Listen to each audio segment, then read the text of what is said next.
Hi, I'm Elle. Some of you know me as Mims, and I'm not going to go into the name thing today in this video, but I'm going to spend the first couple of videos here more as an introduction to my heart in regards to this podcast and just as an introduction, getting to know one another, stepping towards some of the goals and the heartfelt spaces that I have in regards to this project. So what is the project? What is this podcast about? It is the journey towards adulthood when you're parenting those later teen years and into those adult years. So I'm the mom of 6 kids. They range in age from 14 to 28. I cannot believe that my oldest son is 28 years old. What this podcast is never going to be about is their stories, right? So even some of the reasons why I put off doing this was because I wanted to be very clear in my own heart that I was not going to trespass against their stories or their lives by telling their stories. And so really, if there's any stories to be told, I'm going to be telling them on myself. But this really, I didn't even really want to have it be about me, right? There's been a couple of things that the impetus for coming and doing this video and this chat together, creating community around parents of teens, older teens, and adult children is this one day I'm in car rider line a lot. If I thought that I drove kids when they were younger, I am in car rider line a lot these days. And we'll get to that topic about car rider lines and all those kinds of things.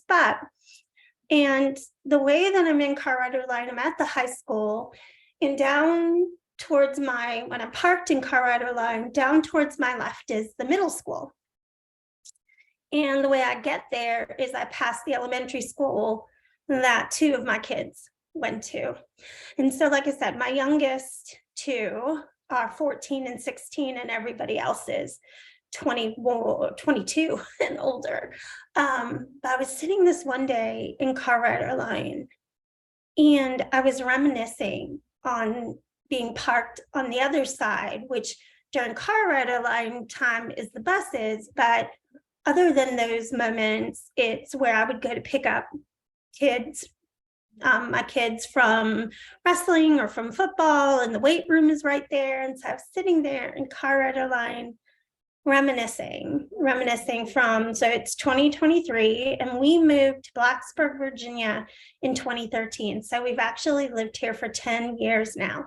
And we moved with 5 of our kids. So moving here was the first time that our oldest was headed off to school, to college. And so we brought 5 kids. And at that time, the second oldest was starting high school. We had 2 in middle school, we had 1 in elementary school, and we had 1 in preschool. And I was just sitting there in car rider line. I think years like, those big blocks of time, 5 years, 10 years, create spaces of reflection. And I'm that kind of a person anyway. I sit and I reflect, and I'm in car rider line a lot. And so I have a lot of time to reflect. I was thinking about those years and how quickly they go by. And so that was one component that's like the impetus for this.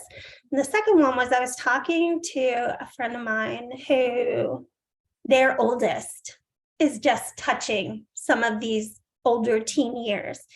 And as I listened to her, I remember saying something like, I'm like stunned, but I'm like 10 years ahead. Not that I feel like 10 years ahead as the expert, but I think once you've experienced some things, that experience at least lives in your heart and your mind and your musculature as a human being.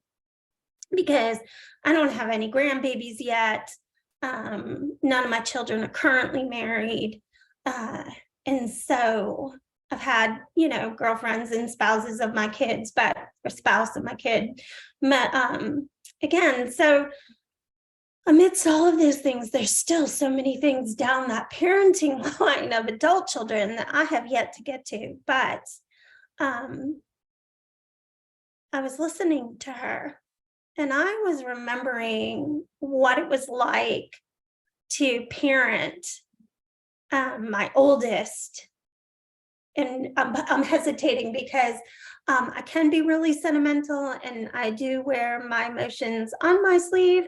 And so I can be teased, and I really want you to feel free to laugh at me, with me. But when my oldest was even graduating 8th grade, I was a mess. I was a mess, 8th grade graduation, because I could feel the trajectory emerging. I could feel that this individual was headed into high school, and there was only 4 more years.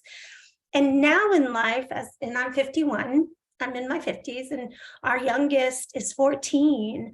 And now in my life, it's not, oh, in the next 4 years, my oldest is going to be going away to college. It's like, oh my God, the next 4 years, I will have parented. In 4 years from now, I will have parented for 32 years, and our youngest will be finishing up her senior year in high school. And like I said, I'm a reflective person, so I think forward and I reflect backward and all that kind of stuff. And I can, upon a topic, like, be succinct and talk, but I can also really ramble. So there are so many topics in the last, let's see, if our oldest is 20, it's 10 years since he turned 18. Where did that time go? And those of you who understand this moment really understand this moment. But I can tell really funny stories about myself when our oldest was hitting those mid to late teen years. And I can tell really sentimental stories. And that's what these first few videos are going to be. But more than anything, I wanted to just do an introduction. I wanted to say hello. I wanted to just ramble a little bit with you and hold out an invitation. If you're parenting older teens, if you're parenting adult children, I remember the topics of when I was parenting babies, right? We talked about midwife versus doctor versus doula. We talked about breastfeeding versus formula versus cloth diapers versus disposable, and all of those topics. And you get to those later teen years, and those topics can feel just as weighty, if not more, especially with the day and age that we're living in, right? And so, social media concerns, mental health concerns, coming out of the pandemic concerns, all sorts of things about our kids' futures, and the pressure of them in high school, and all of the testing and all of the extracurriculars, and you as the mom or the dad as a human being, like raising now young people who are about to embark into adult life, and then they're in adult life, and do they still live at home, or do whatever those questions are, whatever those spaces are. I just remember, we had mom groups, and when the kids were little, we got together for like music classes, and baby and mommy doing things, or going to the park and sitting with other moms on those benches and talking those things through, right? And there were books like that, what to expect when expecting. And yet, where's that space of what do you do? What to expect with an older teen, and what to expect as they move into adulthood, and who do you want to be in that relationship, and who do they want to be and need to be, and what do they still want and need from you, and where are those conversations and those boundaries? And now we're sitting in car rider line, right? And we're waiting to pick them up and bring them to the next activity. And so we're not together as much. And then, if we bumbled our way through some of those infant and toddler years, I don't know about you, but I felt like in the moments where I've bumbled through my kids being young adults into adulthood, consequences sometimes feel really heavy, or I'm embarrassed, and who really wants to talk about that? My heart was to create a safe place for us to talk about that. So that's what we're going to do. And you're going to see me. This is my office in Blacksburg. I'm a somatic therapist. What does that mean? I bring the body into therapy, and I help people learn how to regulate emotion and move their body and their breath and their being into like self-regulatory spaces and all that kind of fun stuff. But so I have an office in Blacksburg, Virginia, and you're going to see me. Guess where you're going to see me the most? You've got it. Car rider line. So until the next video, what I would love for you to do as we're getting to know one another is in the comments, say hi. If you have a topic or a question or an idea for a topic, shoot it my way, and it will definitely make its way into an episode. All right, have a great day.